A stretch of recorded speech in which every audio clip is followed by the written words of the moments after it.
오늘도 우리 에바다 찬양단에 뜨거운 찬양 감사를 드리고, 언제나 제가 한 80 될 때까지도 80 넘어서도 그 모습을 볼 수 있기를 기대합니다. 제가 항상 말씀드리지만 제 꿈은 실버 찬양단을 만드는 거예요. 그래서 하얀 머리를 가지신 분들이 앞에서 찬양할 때 가장 아름다운 모습이 아닐까, 그런 꿈을 꿉니다.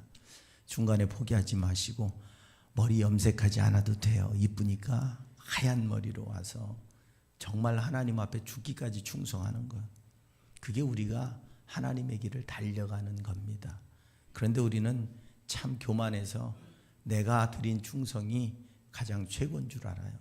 지난 한 주간에 찬양하면서 우리에게 그래도 하나님이 은혜의 문을 열어주셔서 2층에서는 눈물 흘리고 콧물 흘리고 난리가 났어요. 여기는 감동이 없네. 은혜가 위층만 왔나 아래층은 안 왔나 모르겠네. 어떻게 2층에서만 울고불고 난리가 나고 아래층은 눈물 한 방울 흘리는 분이 없어. 우리에게 주시는 찬양, 그건 그냥 노래가 아닙니다. 우리를 만나기 위해서, 그분의 임재를 경험하기 위해서 우리는 이곳에 있는 것입니다.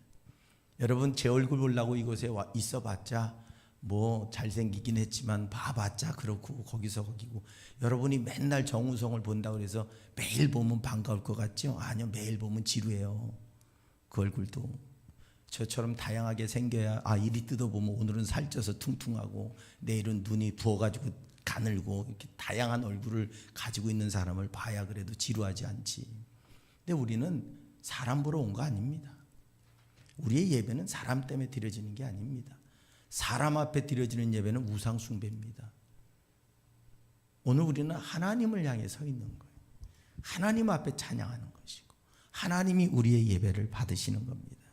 그리고 찬양은 우리가 하나님의 임재로 들어가는 길을 인도하는 도구입니다. 여러분이 힘들고 어려울 때 무엇을 하십니까? 찬양은 단순한 음악이 아닙니다. 찬양은 영혼의 언어입니다. 그래서 찬양은 우리가 힘들고 어려울 때 하나님을 찾아가는 길을 인도해 주는 도구가 될 수 있습니다. 힘들 때 여러분 불평하지 마세요. 힘들 때 불평해봤자 더 힘들어요. 힘들 때, 괴로울 때 원망해봤자 더 힘들어요. 그땐 뭘 하느냐? 찬양을 하십시오. 특별히 감사의 찬양, 은혜의 찬양을 부르십시오. 내가 못 부르겠으면 틀어놓기도 하십시오. 그 찬양이 나를 점령해 가면서 하나님이 내게 들어오십니다. 하나님이 내게 들어오시면서 내 생각이, 사람을 보던 내 시선이 하나님을 보게 되고, 상황을 보던 내 시선이 하나님을 보게 됩니다. 그때부터 내 마음이 바뀌어지기 시작하는 거예요. 찬양은 그러기 위해서 부르는 거예요. 찬양은 그냥 세상 노래하고 전혀 달라요. 찬양은 우리의 영혼을 정화시키고 우리가 하나님께로 나아갈 수 있도록 만드는 굉장히 중요한 도구입니다. 근데 우리는 찬양을 그냥 노래 불러요. 아니요, 찬양은 내 영혼의 문을 열고 불러야 돼요. 그래야 하나님이 내 안에 들어오시는 거고, 그 은혜 안에서 우리는 새 힘을 얻게 되는 것인 줄로 믿습니다. 우리는 인생을 살다 보면 어느 지점에서 문제 앞에 서게 되죠. 마음이 눌리고 길이 안 보이고 기도조차 안 나올 때가 있어요. 여러분, 기도하면 됩니다 얘기하는데 어느 때는 기도도 안 될 때가 있어요. 너무 힘들 땐 아버지 소리 한번, 주여 소리 한번 안 나와요. 오히려 하나님을 바라보는 게 더 힘들고 지칠 때가 있어요. 그때 우리에게 잔잔하게 틀어놓은 찬양이 내 마음의 문을 열기 시작합니다. 그래서 찬양은 능력 있는 것이고 우리에게 필요한 겁니다. 성경을 보면 그래서 다윗이라고 하는 인물이 전혀 다른 인생을 살아갈 수 있었습니다. 절망의 자리에서 하나님 왜 나를 버리셨어요? 나한테 기름 부으실 땐 왕 된다고 그러셨다. 근데 난 동굴에서 숨어서 어떻게 하면 살 수 있을까 고민하는 이 시간, 다윗이 하나님 왜 부르시고 버리셨습니까? 라는 원망보다는 그가 그 동굴 중에 찬양할 때, 여호와는 나의 목자시니 내게 부족함이 없습니다 라는 찬양을 드릴 때, 그는 그 순간 그 동굴 안에서 죽음을 보는 게 아니라 생명이신 하나님을 보는 거예요. 지금 절망을 보는 게 아니라 나를 세우실 하나님의 소망을 보는 거예요. 그리스도인의 특징이 뭔 줄 아세요? 내가 예수를 믿는다고 하면서 이 땅에 발을 딛고 살아가니까 지금 내게 다가온 상황이, 내게 다가온 현실이, 내게 다가온 문제가 우리를 힘들게 하고 고통스럽게 하고 괴롭게 하지만, 그럼에도 불구하고 이 땅에서 뭘 보는 사람이냐? 하나님 나라를 보는 사람들이에요. 결국 우리에겐 길이 없어요. 항상 말씀드리지만 홍해 앞에서 이스라엘에겐 길이 없어요. 그런데 하나님을 바라본 모세에겐 길이 있었어요. 땅을 바라보고 땅의 문제를 바라보는 사람한테는 길이 없어요. 아무리 몸부림쳐도 길이 안 나와요. 그런데 그 자리에서 가만히 있어라, 하나님의 일하심을 좀 봐라. 그리고 하나님을 바라본 모세에겐 홍해의 길이 있었다고요. 우리가 예수 믿는다는 게 뭡니까? 예수를 어떻게 그냥 힘들면 힘들어 죽겠고, 어려우면 어려워 죽겠고, 고통스러우면 고통스러워 죽겠고, 아프면 아파 죽겠고, 맨날 그렇게 죽는 인생이에요. 생명이신 하나님을 믿는다면서 아플 때 치료하시는 하나님을 바라보고, 문제 있을 때 해결하시는 하나님을 바라보고, 고통스러울 때 평안케 하시는 하나님을 바라보고, 아멘 죽어라고 하네. 하여튼 내가 기도에 내내 그렇게 훈련을 시켰는데도 안 해. 목이 쉬어가면서까지 훈련을 시켰는데 안 해. 참. 목말라 죽겠네 아주.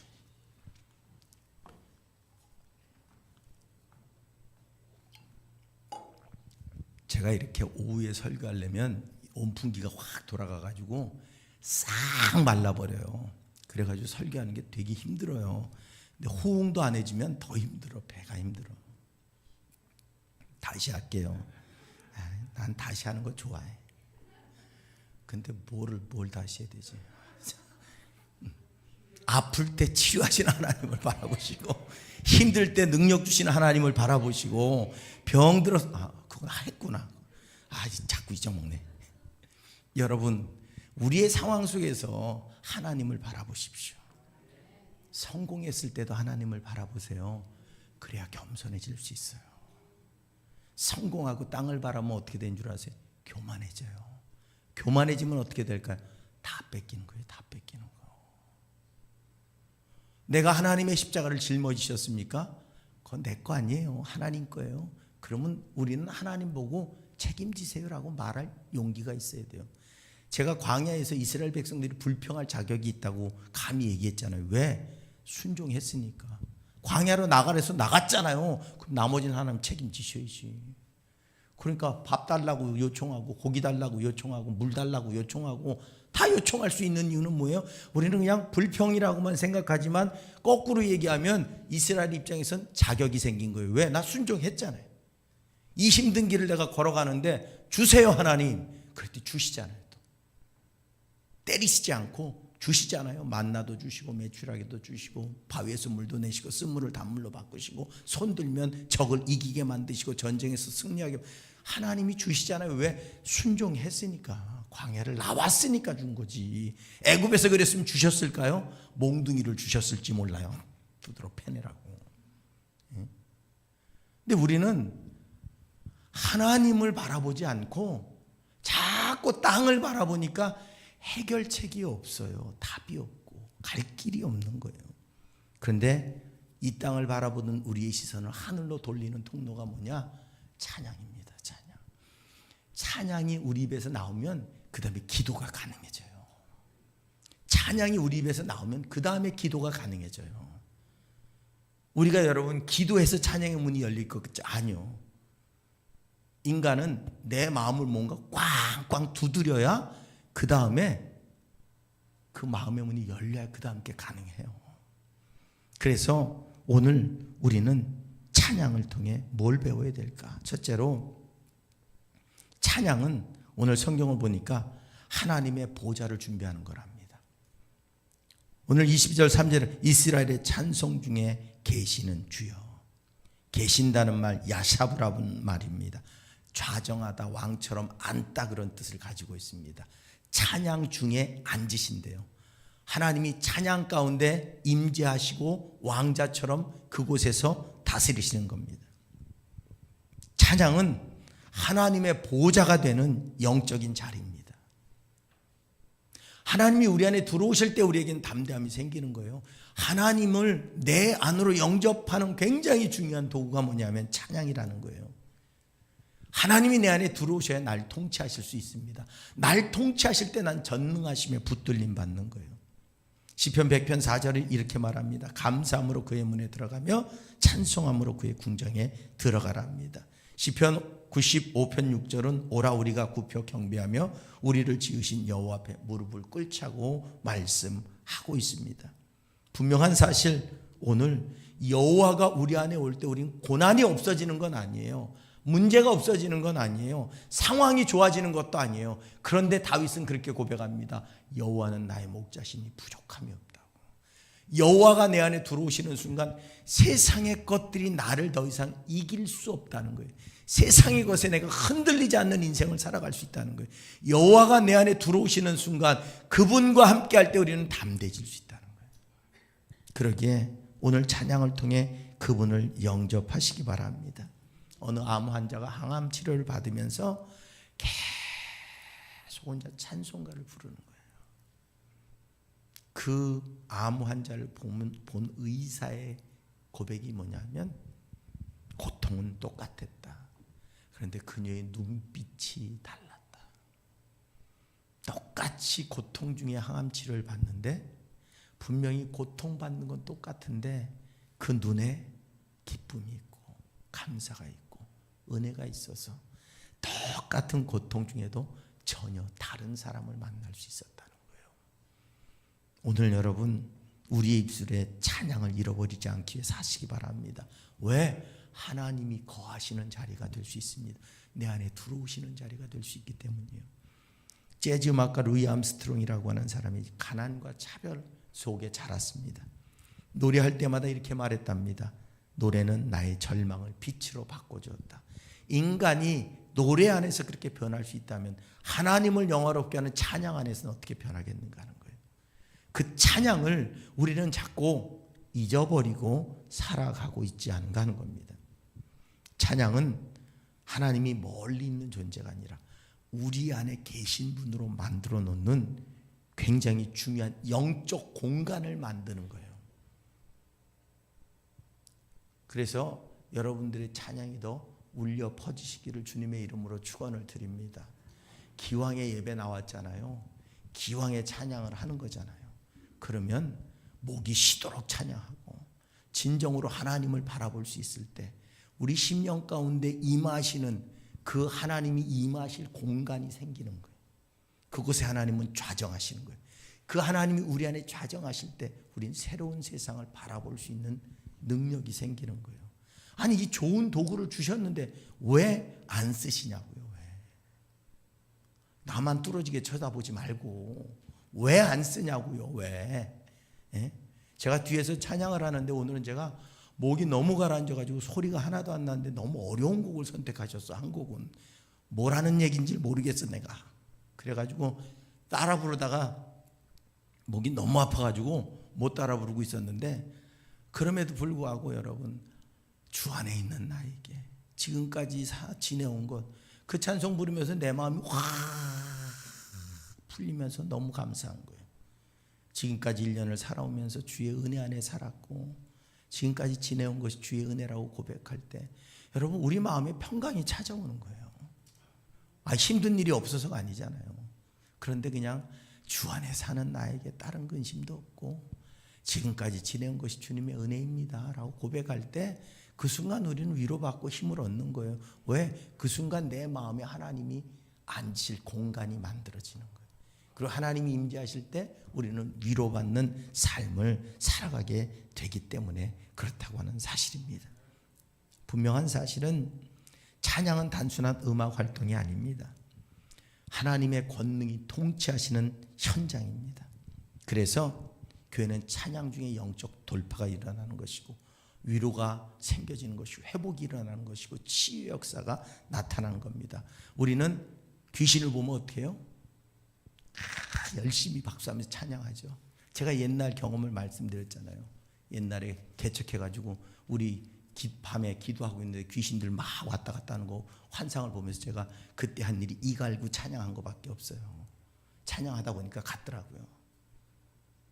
여러분, 그게 하루가 아니고 이틀 3일 돼서 와가지고 조롱당한다는 느낌이 들 때 얼마나 기분 나쁜 줄 아세요? 걔네들은 나를 잘못 건드린 거예요. 왜? 저는 막 착한 사람이 오면 다 무너져요. 근데 누군가 내 오기를 건드리면 그때부터는 이 악물고 덤벼요. 제가 군대에 있을 때 매를 맞는데 몽둥이가 6개가 부러질 때까지 악소리를 한 번 안 했어요. 제가 산에 경계 근무를 나갔는데 우리 쫄따구 하나가 실수를 했어요. 그랬더니 고참이 열이 받아가지고 전부 다 나오래요. 그래서 2개 분대가 파견을 나가 있었는데 쫙 엎드려 뻗쳐하더니 위에서부터 때리기 시작하는 거예요. 근데 막내한테 넌 열해, 막내니까 가서 때릴 나무 뽑아 그랬더니 이 자식이 보니까 썩은 것 같은 걸 뽑았는데 이게 물 먹은 나무를 다 뽑아온 거예요. 부러지지도 않아. 근데 최고 고참부터 때리기 시작하는데 막 돌아가면서 차근차근 때려 내려오는 거예요. 뭐 엉덩이 이제 감각도 없어. 다 한 대 맞으고 이러고 있는데 저만 이 악물. 죽이려면 죽여봐라 어디. 그러고 있는데 열이 받았는지 우리 고참이 대가리 박아. 그러더니 뭘로 때린 줄 아세요? 침목이, 철도 침목 있잖아요. 그게 하나가 그걸 힘들게 들고 그걸로 때렸는데 문제는 엉덩이가 아픈 게 아니라 목이 아픈 거. 이게 해가지고 그래도 끝까지 버텼어요. 끝까지 버텼더니 때리다 지쳐서 들어가더라고. 때리다 지쳐 들어가는 놈은 처음이었어요. 근데 나중에 그 때린 걸 왜 안 부러졌나, 한 2개 부러지고 안 부러지 봤더니 전부 다 물 먹은 생나무를 갖고 와가지고 아주 터져 더럽게 터졌어요. 그 잘 부러지는 걸 갖고 왔으면 6개 빨리 부러뜨리고 들어갔을 거 아니에요. 근데 오기가 생기면 저는 악소리도 안 해요. 그러니까 사단이 저를 건드릴 때 오기 생기게 건드리면 한번 붙는 거예요. 뭐 밤새 붙는 거예요. 근데 여러분, 오기 갖고 이길 수 있을 것 같아요? 못 이겨요. 평화 갖고 이기는 거예요. 평안함으로 이기는 거예요. 감사로 이기는 거예요. 은혜로 이기는 거예요. 오기로, 힘으로, 권력으로 내가 이길 것 같죠? 못 이겨요. 그런데 찬양 중에 내게 임하시는 은혜, 찬양 중에 임하는 평안, 찬양 중에 임하는 기쁨이 내 마음으로부터 사단을 쫓아내는 역사를 만들어냅니다. 그러게 날마다 입술에 찬양을 뺏기지 마십시오. 항상 걸어 다니시면서도 찬양하세요. 아셨죠? 걸어 다니면서도 찬양하세요. 기억나는 찬양이 있어야지 뭐. 찬송을 하도 안 불러서 그럼 지금까지 이거라도 한 곡이라도 맨날 불러요. 어쨌든 아는 거 한 곡이라도. 그 찬양 중에 내가 담대해지고 평안해질 줄로 믿습니다. 그래서 2번째로 찬양은 뭐냐? 두려움을 잠재운답니다. 두려움은 불안이죠. 불안. 특별히 미래에 대한 불안. 하나님을 잊는 순간 나에게 나타나는 현상입니다. 그런데 찬양은 내 문제를 하나님께로 옮겨놓는 도구가 돼요. 시편 27편 1절에 이런 말씀이 있습니다. 여호와는 나의 빛이요 나의 구원이신 내가 누구를 두려워하겠습니까? 디모데후서 1장 7절에 이런 말씀이 있습니다. 하나님이 우리에게 주신 것은 두려워하는 마음이 아니랍니다. 근데 우리는 왜 걱정하고 근심합니까? 두렵기 때문이죠. 어떤 일이 벌어질지, 이 상황이 어떻게 변할지, 그 두려움이 나를 붙잡고 있을 때 우리는 낙심하고 좌절할 수밖에 없습니다. 하지만 하나님의 임재가 임하는 찬양을 부를 때 내게서 두려움이 떠나갈 줄로 믿습니다. 한 길로 왔다 7길로 도망칠 줄로 믿습니다. 내 안에 평안이 찾아올 줄로 믿습니다. 내 안에 감사의 고백이 있게 될 줄로 믿습니다. 문제를 보는 게 아니라 하나님을 보게 될 줄로 믿습니다. 그 하나님의 능력이 여러분의 삶을 바꿀 줄로 믿습니다. 여러분, 두려우면 생각도 안 나요. 그렇잖아요.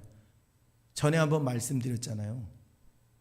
막 교회에 있다가 기도하다가 갑자기 눈앞에 귀신이 딱 나타나가지고 그래가지고 깜짝 놀라서 찬양을 해야 되는데 못해서 어떻게 해요? 당신은 사랑받기. 귀신이 도망갔대잖아요. 예? 들은 얘기잖아요. 전화했는데 또 들어도 재밌어요? 감사합니다. 찬양은 하나님이 내게 들어오는 통로잖아요. 임재의 자리. 그 하나님이 내 안에 계시면 내게서 두려움이 떠나가는 거예요. 하나님이 들어오시는 순간 걱정이 떠나가고, 하나님이 들어오시는 순간 두려움이 떠나가고, 하나님이 내 안에 들어오시는 순간 분노가 떠나가고, 하나님이 내 안에 들어오시는 순간 노여움이 떠나가는 거예요. 그 안에 뭐가요? 기쁨이, 감사가, 평화가, 은혜가, 능력이, 권세가 임하는 거예요. 두려우십니까? 찬양을 통해 하나님을 여러분의 마음으로 부르시기 바랍니다. 그럴 때 우리는 도전할 수 있는 시각이 열리는 거예요. 시각이. 두려움은 생각도 안 나요. 두려움은 이렇게 짧아지죠. 그런데 평안하면 어떻게 해요? 안 보이던 것도 보여요. 그러니까 내 마음이 평안할 때 우리는 지혜로워지는 거예요. 근데 내 마음에 분노가 생기면 어떻게 해요? 그거밖에 안 보여요. 그거밖에. 문이 그거밖에 없어요. 내 마음이 평안하면 문이 여러 개가 있어서 이 문도 되고 저 문도 되고 다 되는데, 내 마음이 분노로 딱 차고 미움으로 딱 차고 슬픔으로 차는 순간 문이 하나밖에 안 보여요. 그러니까 어떻게 해요? 답답한 거예요. 답답한 거. 두려워지는 거예요. 그때 여러분 찬양으로 여러분의 마음을 달래십시오. 주님을 받아들이고 그 주님께서 내게 들려주시는 음성을 따라 나아가시기 바랍니다. 그때 우리에게 여호와 샬롬의 은혜가 임할 줄로 믿습니다. 기드온이라는 사람은 두려워서 숨어 살던 사람이잖아요. 근데 하나님께서 그를 부르실 때 뭐라고 말씀합니까? 큰 용사요. 내가 무슨 용사입니까? 숨어가지고 겨우겨우 수확한 거 겨우겨우 탈곡해가지고 먹고 숨어있는, 산속에 숨어있는 내가 뭔 용사입니까? 그때 하나님은 그에게 너는 큰 용사라고 말씀합니다. 그리고 그 두려움의 해결책으로 본인이 강해지는 게 아닙니다. 여러분, 우리는 뭔가 두렵고 문제를 풀려면 내가 똑똑해지고 내가 강해져야 된다고 생각해요. 그게 아니라 하나님이 함께 하신다는 사실을 깨달을 때 우리는 똑똑해지는 거예요. 하나님이 함께 하신다는 사실을 믿을 때 우리는 담대해지는 거예요. 하나님이 함께 하신다는 사실을 우리가 고백할 때 우리의 삶이 변하는 거예요. 내가 똑똑하고 강해지는 게 아닙니다. 기드온에게 하나님이 함께 하신다는 사실, 그것이 32,000명을 300명으로 줄여버렸어요. 환경이 좋아진 게 아니잖아요. 상황이 좋아진 게 아니잖아요. 32,000명 갖고도 대적하기가 힘든데 300명으로 줄여놓으면 아예 싸우지 말라는 거하고 똑같잖아요. 근데 그 300명 갖고 전쟁에 이길 수 있다는 확신. 왜? 하나님이 함께 하시기 때문에. 내 지혜, 내 능력, 내 작전이 아니라 하나님께서 300명을 만드시든 30명을 만드시든 3명을 만드시든 아무 상관없이 하나님이 나와 함께 하신다는 사실이 승리를 보장해 주는 거예요. 오늘 우리가 착각하는 게 그겁니다. 하나님 날 강하게 하옵소서, 하나님 내게 힘 주시고 능력 주셔서 내가 이기게 하옵소서. 아니요, 하나님이 함께 하시면 이겨요. 문제는 뭐냐면 내가 하나님이 함께 하신다는 사실을 못 믿기 때문에 두려운 거예요. 그러기에 오늘 내가 하나님이 함께 하신다는 사실을 믿으시기 바랍니다. 어떻게? 찬양 중에 임하시는 하나님의 보좌가 있음을, 자리가 있음을 믿고 찬양을 통해 내 마음을 열 때 하나님은 우리 안에 오셔서 우리에게 힘과 능력이 되어 주시는 줄로 믿습니다. 그리고 마지막으로 우리가 찬양은 영적 분위기를 바꾸고 하늘을 열게 만든다는 거예요. 결국 내 안에 하나님이 임재하심으로 내 영의 문이 열리는 겁니다. 사무엘상 16장 23절에 보면 사울 왕이 악신에 사로잡힐 때 다윗이 뭐예요? 수금을 타요. 그때 다윗이 수금 탈 때 사울에게서 악신이 떠났다고 성경이 기록을 합니다. 오늘 성경은 영적 분위기라고 하는 게 단순한 감정이 아니라고 말합니다. 어떤 영이 지배하는가를 의미하는 거예요. 오늘 우리를 지배하는 게 누굽니까? 돈입니까? 명예입니까? 아니면 친구입니까? 아니면 세상의 놀이입니까? 뭐가 우리를 지배하고 있습니까?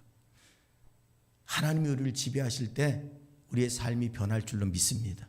능력이 나타날 줄로 믿습니다. 십자가를 질 능력은 내게 없어요. 하나님께 있는 줄로 믿습니다. 그 하나님이 내 안에 계실 때 우리는 두려움이 사라질 뿐만 아니라 내게 주신 은혜와 능력으로 살아가는 힘이 생겨질 수 있을 줄로 믿습니다. 찬양은 그 나를 덮고 있는 두려움과 혼돈과 낙심의 영이 떠나가고 하나님의 평강과 임재와 능력이 나타나서 이제 하늘의 문을 연다는 의미가 뭡니까? 내 안에 하나님이 들어오시는 거예요.